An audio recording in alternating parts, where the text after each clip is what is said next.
Alors, quel livre pratique accompagne quel topo? C'est-à-dire, dans quel livre pratique trouverez-vous des recettes pour appliquer les menus que je suggère pour une cure particulière dans un topo? Alors, je dois regarder ma liste, j'oublie moi-même. Dans une cure anti-fatigue, moi je propose de lier celui-là à Fruits de la vie. Dans Fruits de la vie, c'est le livre le plus hypotoxique, le plus régénérant que j'ai dans toute la série de livres de cuisine. Si vous pratiquez décrocher des sucres dans 5 litres de sucre, je reprends pas mal de recettes de cuisine nature à toute vapeur.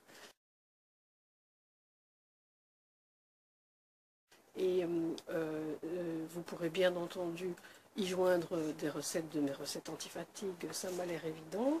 Dans du gaz dans les neurones, la cure s'appelle Nouvelle Flore, et celle-là reprend des recettes de Je débute en cuisine nature. J'ai pensé que beaucoup de gens qui veulent soigner les intestins avec la cure Nouvelle Flore sont un peu perdus par rapport à l'alimentation naturelle, et donc le premier livre me semblait le plus évident.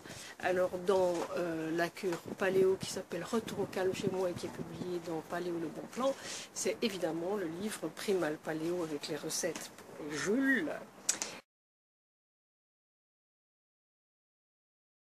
Dans Canaries de la modernité, c'est une cure que j'appelle plutôt un programme alimentaire pour les enfants, et ce livre-là est, ce topo-là, un livre compagnon pratique qui s'appelle Enfants sereins.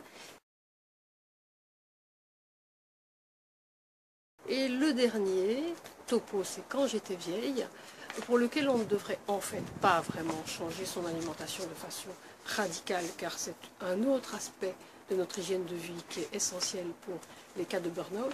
Mais malgré tout, je leur proposerai de s'inspirer de mes recettes anti-fatigue, parce que dans ce livre-là, il y a pas mal de recettes de cuisson basse température. C'est sans gluten, c'est sans laitage, et les cuissons basse température ne demandent pas d'énergie.